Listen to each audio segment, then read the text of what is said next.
pretty lies. Look me in the face, tell me that you love me, even if it's fake, 'cause I don't fucking care. خلافت عثمانیہ پہلی جنگ عظیم کے بعد تک رہی اور اس خلافت نے مسلمانوں کو ایک جھنڈے تلے متحد کر رکھا تھا، لیکن بدقسمتی سے مسلمان امراء اور مسلمان حکمرانوں کے اندر دنیا کی لالچ آ گئی تھی، اور دنیا کی محبت ان کے اندر اس قدر آ گئی تھی کہ وہ سب چیز سے بڑھ کے اپنے عہدوں اور اپنی دولت کو چاہنے لگے تھے، اور کفار اس ہماری کمزوری کے زمانے میں آئے اور انہوں نے ہمیں تباہ کر دیا، کیونکہ مسلمان متحد نہ رہے، اور انہوں نے یہ کام بہت آسانی سے کر لی۔ اور انہوں نے یہ کیسے کیا؟ خلافت عثمانیہ ترکوں نے بنائی تھی، اور اس حکومت کے اندر عرب لوگ بھی بستے تھے، اور کفار نے سازشوں کے ذریعے عربوں اور ترکوں کو ایک دوسرے سے لڑوا دیا۔ وہ عربوں کے پاس گئے اور انہوں نے ان سے یہ کہا کہ یہ کیسے ممکن ہے کہ ترک لوگ جو کہ عرب نہیں ہیں وہ تمہارے اوپر حکومت کر رہے ہیں، جبکہ حضرت محمد صلی اللہ علیہ وآلہ وسلم عرب تھے، اور یہ کہ قرآن پاک عربی میں ہے اور محمد صلی اللہ علیہ وآلہ وسلم عربی بھی عرب تھے، اس لیے خلافت جو ہے وہ عربوں کا حق ہے۔ اے عربوں، کیا تمہیں اس بات سے شرم نہیں آتی؟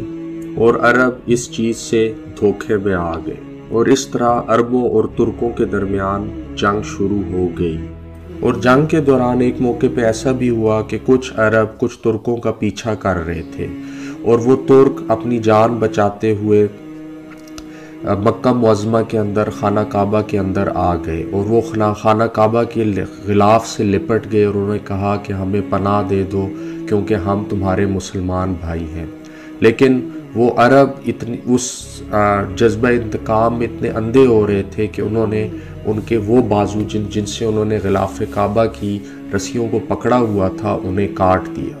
اور آخر کار اس جنگ کا نتیجہ کیا نکلا؟ اس کا نتیجہ یہ نکلا کہ عرب اور ترک ایک دوسرے سے کے دشمن بن گئے، سوائے ان ترکوں اور عربوں کے جو دین کو سمجھتے ہیں اور جو دین سے محبت رکھتے ہیں۔ اور یہ وہ وقت تھا جب مصطفیٰ کمال اتا ترک ترکی کا حکمران بن گیا۔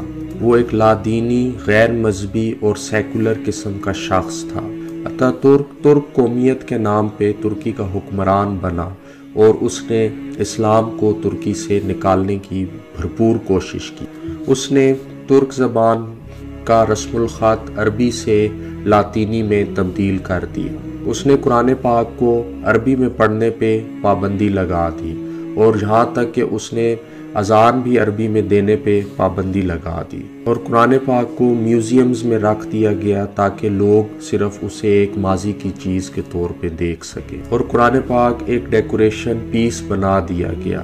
اور اس کا مقصد یہ تھا کہ قرآن پاک ایک ایسی چیز نہ رہے جسے لوگ پڑھیں اور جسے لوگ سمجھیں، اور وہ اس پہ ایک حد تک کامیاب بھی ہو گیا کہ آج ہم دیکھتے ہیں کہ کیا بچے اور کیا بوڑھے وہ یہ نہیں جاننے کی کوشش کرتے کہ قرآن پاک کو پڑھا جائے اور قرآن پاک میں اللہ تعالیٰ ہمیں کیا پیغام دیتا ہے۔ اور ترکی میں کیا ہوتا ہے کہ ان کے پاس ایک بہت چھوٹی سا قرآن پاک ہوتا ہے جو کہ جس کے اوپر ایک زپ ہوتی ہے، اور وہ اس کو ایک ڈیکوریشن کے طور پہ اپنے کار میں رکھ دیتے ہیں، اور اسی کار میں ساتھ ایک سی ڈی پلیئر بھی ہو رہا ہوتا ہے جس پہ وہ ہر طرح کے گانے سن رہے ہوتے ہیں، جیسے کہ لیڈی گاگا، مائیکل جیکسن وغیرہ۔ میں ان لوگوں کے نام بھی نہیں لینا چاہتا۔ وہ لوگ اس گمراہی کو سن رہے ہوتے ہیں، اور وہیں پہ قرآن پاک بھی ساتھ ہی انہوں نے رکھا۔ اور جب ہم ان سے پوچھتے ہیں کہ آپ نے یہ قرآن پاک کیوں رکھا ہوا ہے، کیونکہ قرآن پاک رکھنا ایک اچھی چیز ہے، تو وہ یہ جواب دیتے ہیں کہ یہ اس لیے تاکہ وہ ہماری حفاظت کر سکے۔ کیا اللہ تعالیٰ نے قرآن جو ہے وہ الفاظ کی صورت میں نازل کیا تھا، یا قرآن پاک کو کاغذ کے اوپر لکھ کے بھیجا تھا؟ اور کیا اللہ تعالیٰ نے قرآن پاک اس لیے بھیجا تھا کہ آپ لوگ اسے نہ پڑھیں اور اسے صرف اپنی حفاظت کے لیے استعمال کریں، اور اسے اپنی کاروں میں اور اپنی الماریوں کی زینت بنا دیں؟ قرآن پاک اللہ تعالیٰ نے اس لیے بھیجا تھا تاکہ آپ اسے سمجھیں اور پھر اپنی زندگیوں میں اسے اپنے عمل کا حصہ بنائیں۔ اور اس طرح خلافت عثمانیہ کی جگہ ترکی میں لادینیت آ گئی، اور اذان جو ہے وہ عربی زبان کی بجائے ترک زبان میں دی جانے لگی۔ محمد مہمت بن گیا اور احمد احمد بن گیا۔